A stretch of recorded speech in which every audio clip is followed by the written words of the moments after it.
Hey guys, and welcome to the Game Beans. I'm RFXX, and today I'm doing the Mage Tank Guide, an overview of how Arbiter works, all the abilities are, and what you need to stack on. If you're looking for the guide on how to play it and what the best souls combinations are for the tanking, then that will be in a video coming in the next few days. This is explaining how all the abilities work and how the actual soul works itself. So if you don't know how this works, then I incline you to keep on listening for this. So first of all, what stats do mages tanks need? Well, obviously you're going to need a lot of health, which here on the PTS I've got a hell of a lot of it, and the intelligence and wisdom is kind of important-ish, but it's not really as important. As you'll see later, it actually comes from parry and dodge, but the most important one for mage tanks really is dodge, and you get a hell of a lot of it. At the moment I'm on 50%, and I think that's nearly pretty much cap, and that becomes from ability you get earlier, which is derived from your intelligence. So actually intelligence is really important, but you get a lot more of it due to some abilities later. So the tree, what does it look like? Well, first of all, what passive points do we get? Well, passive points we get is damage done by 0.5%. We get 2% armor, 2% resistances, and 1.5% endurance. Bear this in mind because it might come in useful for you when you're doing PvP, as some of the abilities in the lower tree are going to be quite actually useful. So as we can see here, the lower tree, we've got the resistances. Increased resistance by 15% is quite useful, and intelligence by 10%. This is going to be quite useful in a lot of PS specs, as you know, intelligence quite low down is pretty handy. So we've got increased endurance. So if you're on those low boss here, then there's progressing on encounters, then this is probably going to be better than Warlock because you get the increase of endurance on here, but you lose 0.5% damage done. So it's kind of what you want to do. Also increases your air and water damage by 6%, as this whole tree is pretty much air and water abilities. It doesn't hybrid well with Harbinger though, as air abilities in there. It kind of works alright with Stormcaller, but you can't really make any good hybrid DPS specs, but maybe you can do quite a lot of PvP specs. So we get an ability in here, which as you can see is minus charge. Well, how does Mage Tank Soul work? It's all about gaining and losing charge to gain and lose shields basically. So you're going to be playing around with charge gaining abilities and charge losing abilities. So as we go here, we've got an Erupt lowdown, thank God, at 10 points. We haven't had one of them. Well, I do have one in Dominator, but we get a proper one. And we get, the Glacial Spike and Icy Spike, which is lower down here. Glacial Spike and Icy whatever gives more damage basically. That's nothing really important, but this is what is quite important. So using charge gaining abilities above 75 charge increases your armor by 30% for 30 seconds. So if we see here, I've got 63 charge. If I then use a charge gaining ability, so here we go, I now have, as you can see up here, 30% more armor for 30 seconds. So this is why you need to make sure that you're getting charge gain upwards. So that's why we need to charge up.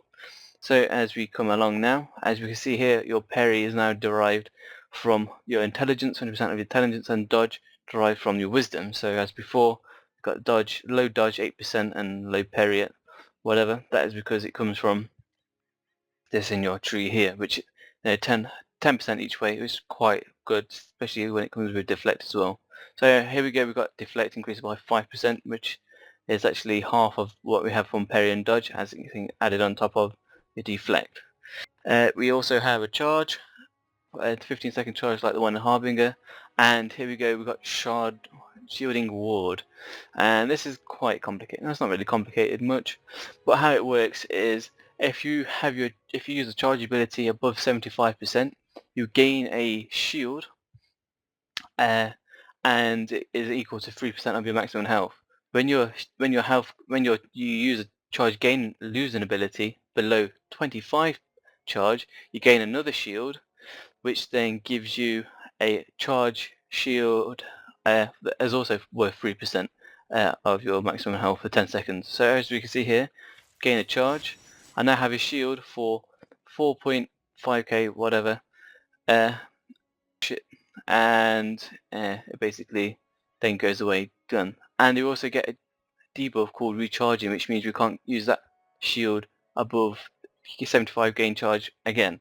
So if we then lose our charge, boom, we also get another one, as you can see here, another shield 4.5k shield, absorb, and again, here we go, prevents you from using that shield. So we've got to gain you'll go up on charge, so you can actually gain, as you can see here, gain charge, so we can actually lose and gain shields, and go down and we gain another shield. So basically we've got to juggle around going up and down so we actually gain and lose shields. Something else important, not really important, where you can increase your incoming heals. So alright, for a tank, what we have here, this is a stun on your charge, so like Harbinger, 3-second stun, so for 15 seconds, pretty OP, and you get an instant charge, instant heal with no global cooldown, which quite comes handy when you're using actual spec because it has no global cooldown, so you can actually lose your charge really fast.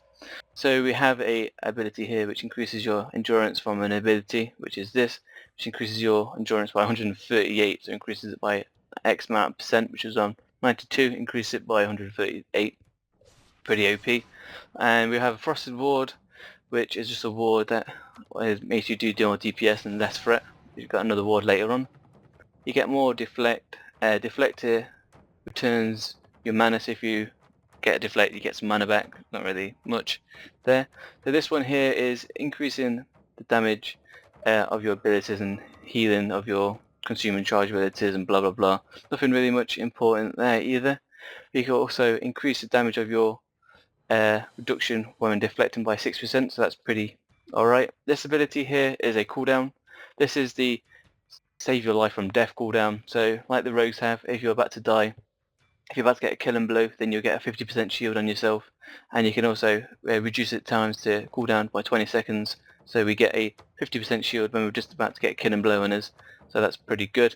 And this actually can be used on other players, so as you can see here down on my hotbar, I can use it on myself, but also I can use it on other players, so I can use it myself on other players, so that's why it's good to have it as in a macro there, and the other macros will be shown later on. So here we've got Arcane Shield, so before when you go above 75% charge, 75 charge, gain armor. What if you go below 25 charge, then you actually reduce your damage from spells, and for an additional 3%, and you also reduce your damage by incoming damage by 3% as well. So 15% less from spell damage and an extra 3% less damage. So as we see here, get some charge, lose it, and now we have a reduced spell damage by 15%. And here we got the Arcane Ward booster, which basically increases it by another 2% of your maximum health. So now it's 5% shield of your maximum health, and increases the damage done by all your abilities, blah blah blah, nothing important there. And this is just a charge gainer ability that does damage, and you gain a little shield by it. There's not really much really low shield, and you can do it on some people around you. And the last one is Misdirection, which is a buff your party members to transfer their threat to you, and you take 10% of their damage. So if they have 5 people in a party, you could then use this Misdirection on them. As you can see, they get a 10-second buff, all their threat goes to me, and I also take 10% of their damage. Pretty OP there. So as it comes with all the other abilities, they actually have quite a lot of things. So we have a toggle to gain mana back, and you don't really lose any mana at all, and you lose block, block anyway, which we don't even use block much anyway, so it doesn't really much. So we've got a charge from earlier. Counter shock is basically if you deflect or anything, then you get a buff on yourself where you can actually do a little bit more air damage. So that's only really used for tanking. So we've got some more charge gain abilities, just a normal instant melee one. We also have another instant charge melee gain. This isn't an AoE one. We also have another one here which we saw before, which just gives us shields around people. And now the thing is, we now have an ability here called Vortex, which resets the global cooldown of Glacial Spike, which is here, which this one gains your charge. So if you use this, and then it makes it so that this ability here has no cooldown, and it has no cast time. Well, it has no cast time anyway, but no cooldown. So you use it for 10 seconds. How many seconds is it? I think it's 5 seconds. Just spam this for 5 seconds to reduce your charge for thingy. So in here we have some AoE abilities that lose and gain charge, so you can play around with a single target and AoEs to get up and down your charges before. Obviously you've got our healing ability that we saw earlier. We've got the cooldowns. So we've got the one cooldown that we showed you where you evade death, and this one here, it's basically a shield that absorbs 30% of your damage. It's a minute cooldown, no global cooldown, and your mana reduced, blah blah blah. So it's just absorbing damage, basically, not really much. There. So you just reduce damage incoming. We also have a 100% shield. So you go 100% shield for ourselves, and it also deals air damage back to other people on you. It's pretty OP. So what else do we have? We also have an ability called Share Agony. This is basically an intercept, which then it says on here that gives the ally your toughness. But literally what it does is you have a intercept, which is a 30-second cooldown, and it can't be used on anyone else. It can only be used on someone else, but once you put it on them, they get a 2-minute debuff, so they can't receive any more intercepts. And what it does is you put it on them for 6 seconds, you take 50% of their incoming damage, and they gain your toughness, the equivalent of your toughness. So if I put it on him, there you go, he gets the debuff, I intercept his damage, and he also gets 600 toughness from me for 6 seconds. So you can use this on a tank, your opposite tank, use it on raid party members, whatever, depending on what the fight is and who needs to do things, you can intercept that damage coming from them.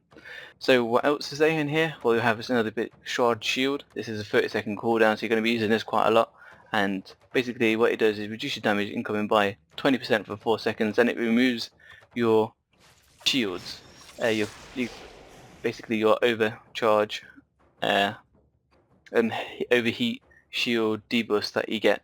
And as you click it, resets it, so you can actually get it back really quick as well as taking less damage. So we'll go to the bust in a minute. So what do we have? We have quite a few taunts. So what we have here is a single target pull.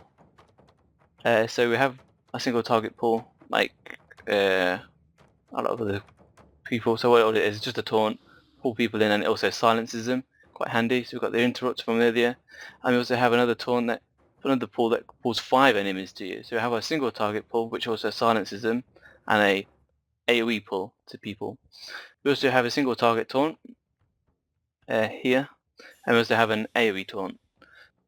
We also have misdirection, which is the threat generator, and we also have another threat generator, which does it on a one-person party. So one party member, and it basically transfers all their threat to you for 6 seconds. So this one is 10 seconds and all party members, and we intercept their damage. This is only one person, 6 seconds, and we also get a passive damage to ability threat from the high up in the tree. I think it's like 40 something points.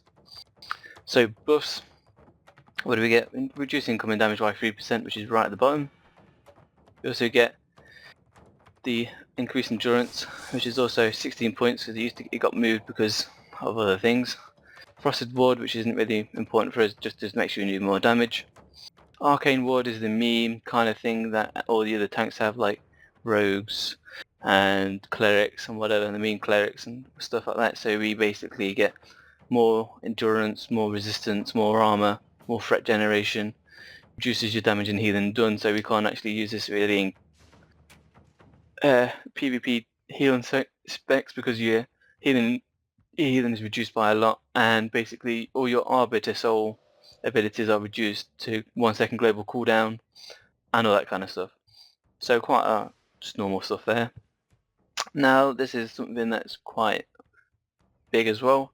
This is the 61 pointer buff ability here, and what this does is basically reduces the Mage's global cooldown, all Mage's abilities, to 1 second, reduces all the mana cost of everything. So basically we have mana cost, regeneration here and here, which is actually making it so that we don't actually lose any mana at all, which is quite hilarious. Anyway, and we also basically increase the damage of your abilities and whatever.